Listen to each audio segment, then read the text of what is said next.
I'm here for my 33-week pregnancy update. I'm so excited to be here. I actually really like filming these updates and I can't wait to watch them. Here. So I haven't done one of these since 31 weeks, so it's been 2 weeks.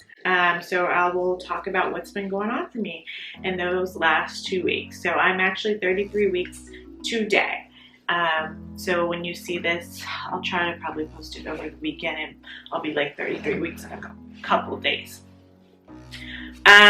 So the first thing I have here is I have a lot of pelvic pressure. This girl is sitting down really, really low. I feel like she's constantly just pressing down on my pelvic area, sometimes even just on my vagina.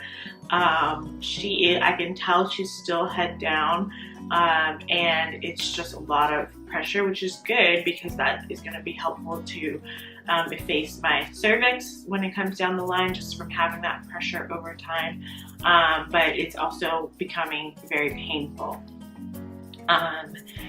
She is also starting to punch my bladder, which is a new thing, and I can feel like it sometimes feels like down in my vagina, even though I know it's not. It's probably just the pressure that pulsates down there. It feels like she's like punching down there.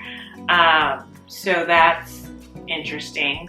And then with that, I've had really, really bad kind of hip pelvic pain underneath my belly, between my pelvis and my belly. It's not round ligament pain, it's like really in the crooks of my between my belly and my pelvis down low, where it feels like someone is stabbing me with a knife and you cannot move, or the knife is going to go deeper or go to the left or right. And it lasts for about, I don't know, 30 seconds to a minute, but it is like the most painful thing ever.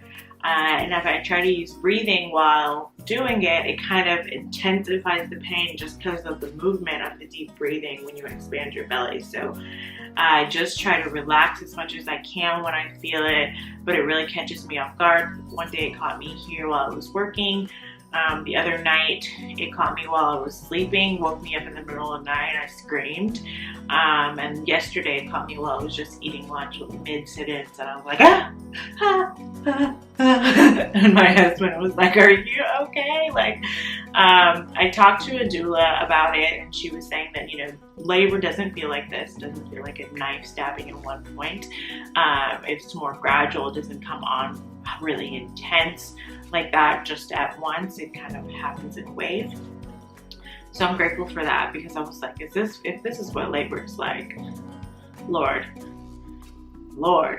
help me out, Jesus. I'm already starting to pray. And then speaking of praying, I got this new, so you guys know I'm doing hypnobirthing because I want to have a natural birth. I got this new affirmation CD that I'm listening to called Supernatural Childbirth. I also had ordered the book, but the book never came in, so I had to get a refund. But I really like the album. I like that it has the 6 speaking tracks on it. Sorry, I have pregnancy brain, so I'm just trying to do the best that I can to communicate these days, because sleep problems, which leads to word finding difficulty. I'm a neuropsychology specialist, so I know that leads me to not be able to find my words. But I like that it has 6 tracks that are like the talking, the affirmations, the prayers, and then it has those same 6 tracks that are just instrumental. So the more and more I listen to them now, even on the day of, if I don't want to hear the person talking because it maybe annoy me, I can listen to the instrumental, and that'll trigger that same relaxation that I've been practicing at home, which I think is really, really great. So yeah, sleep problems. Getting a little bit better, but it depends on the night. Last night was okay. Now, what I'm thinking about as okay is tossing and turning all night and not having any sessions where I just have to get out of the bed just because I'm up and can't sleep. And the main problems are just not being able to get comfortable because of this belly. And then sometimes I just can't fall asleep. just because of the pregnancy insomnia with the hormones, but mainly it's just not being able to get comfortable. But I'm kind of getting used to tossing and turning now, so I haven't had as many nights where I'm just like up for hours. I'm just waking up a lot, turning over and going to the bathroom, and after going to the bathroom, it usually takes me about 10-15 minutes to fall back to sleep, which is much better than before. I've also been getting hungry again in the middle of the night, which I had a lot of in my first trimester. So that's coming back, where I'll just wake up, I'm like starving, and on my way back I'm going to the bathroom, I'll get some grapes or something just to like put some sugar into my body and calm me down, drink some water. I've also had some pain behind my belly button, pushing on my abdomen, just because she had like a growth spurt recently. And I really felt so much pressure right behind my belly button. It felt like my abs were splitting in half, and I was concerned about that. Abdominal recti something, where basically your abdomen splits, but my doctor said that's not happening and I'm fine. We also started our hospital classes, which is just, I think it's just so cute, because you know, when you think about getting pregnant and you see the movies, you see the couples going to take the hospital classes, and like now we're doing it, and it's just like, oh my God, it's all this stuff is like really happening. So it's kind of like one of those cool parts of the process. Like last night we were there and I was in between JV's legs, like the stereotypical class, and we're like practicing pushing, breathing techniques and visualizations, which I like that part of the class. Learning a lot of stuff. I'm gonna be honest, because I watched a lot of YouTube moms talking about their experience. I watch hospital birth classes on YouTube. I'm just like a person that likes to have as much information as possible. I've read now 2 pregnancy books on natural childbirth, and Ina May's book, as well as the hypnobirthing book I just finished. So a lot of information I do already know, but it's nice to have that information coming from my hospital and how they do things, what they provide at the hospital. So I enjoy that part of the class as well. What I'm not very fond of is the nurse that teaches it. Bless her heart, she's great. I like her a lot. I think she's very knowledgeable. She's doing this for over 30 years. But she uses the word allow a lot. Like, we won't allow you guys, or you can't do that, or you can ask to do that. And I'm like, this is my body. This is my child. You know, I'm serving, you know, my God. We're all in this together, my husband. And while I may not have 38 years of experience, I do know what I do want and don't want for this process. And when I say I don't want something, or when I do want something, I'm not going to be asking anybody what I can do with my body and my child. I'm going to be telling you what my preferences are, and you have to abide by that. So for instance, she was telling us how to push, laying our back in our bed. That's not how I want to labor. I want to labor, first of all, during active labor, I want to be walking around. That's why I chose my doctors, because he said I could be walking around with one of those wireless monitors.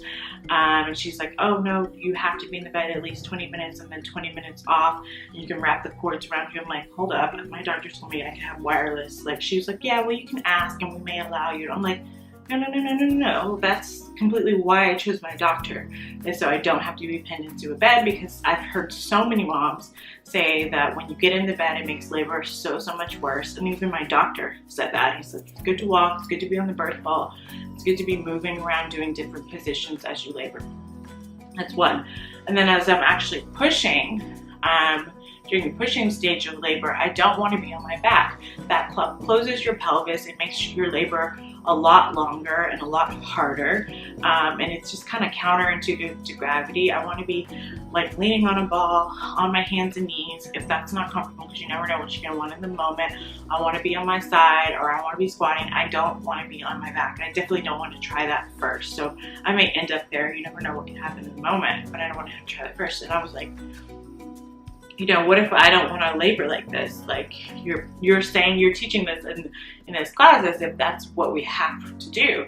And she's like, well, your nurse is going to try to convince you to do this first. And I said, well, what if I don't want to do this first? And she said, well, you can ask. She's like, they're going to try to convince you. And I, you know, well, you don't, some people know me that are watching this and some people don't.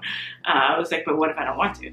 And she's like, well, you can ask and they may or may not let you. They're very willing to work with you. I'm like, no, I'm not gonna ask. I'm just gonna do what I want to do.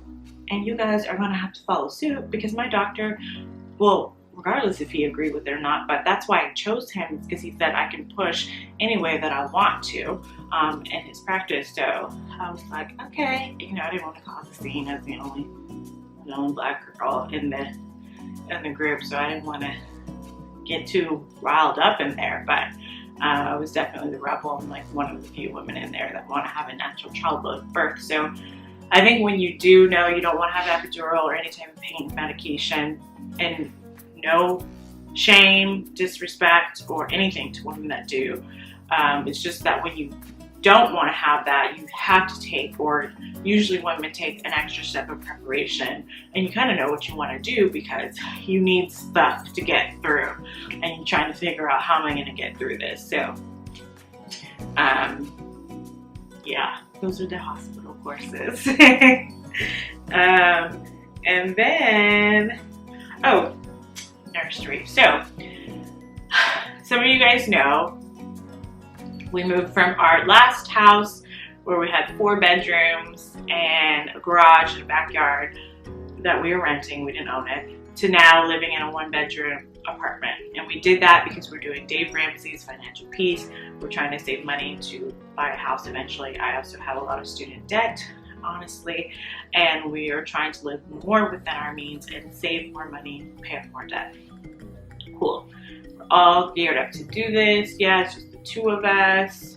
It's great. One of the things I do miss is I had this idea because I've been wanting to get pregnant for a while, so I wanted to do a nursery in one of those rooms. And now that we live in a 1-bedroom apartment, I kind of had given up the idea of doing a nursery until we move. We're going to move in March next year to a bigger place, but I had kind of given up on that. And then I got to thinking, well, I'm putting her stuff away this weekend. I can still decorate a little bit for her, not even a little bit, but tastefully for her in a way, not just organizing her stuff, but making it special for her, because I'm excited for her to come and I want her to be celebrated just like any other kid, regardless of our decision to move here temporarily to save money. I want to celebrate her, and I can afford to decorate and buy some things to make it her section of our room special. So that's what I'm going to do this weekend. And as I had the revelation, it was very emotional for me because I felt like I had felt a little guilty for almost putting that off and not giving that to her. Like, oh, we're just going to make do with what we have in this 1-bedroom. But I think that even if you have a smaller space, or you see all these nurseries on Pinterest or YouTube or different places that you see, doesn't mean you still shouldn't celebrate what you have and what God has given you, which God has given us so much, and we're so blessed to live the life that we live. And I'm blessed to be in this apartment, and I'm blessed that we have somewhere to bring her to, and I want to celebrate her regardless of the fact that she doesn't have her own nursery, which I feel like a lot of women have told me at the beginning you don't even really need their own room because they're going to be with you during the feedings at night, and you're not going to want to get up and go to another room. So I bought some stuff on Amazon and Etsy, and we will be decorating for baby girl this weekend and organizing all her stuff from her baby shower. She literally has more clothes than I do now from all these baby showers, and all her stuff, like her changing table, her dresser. Her uncle, Jamie's brother, bought her bassinet. My family got her, my family and one of my friends got her this big stroller and her car seat. And so we have all the like bath stuff. I need to organize it all, probably vlog it, and also decorate, so I'll do that this weekend. So that is my 33-week update. Thank you guys for joining me on this journey. It's so special, and I really, really appreciate anyone that takes the time to to come along with us on this journey, that are praying for us and that are there with us in spirit. I really appreciate you, and hopefully you can leave a comment so we can connect on a deeper level. But thank you so much for watching. I will do my belly shot. So that's Layla, now 33 weeks.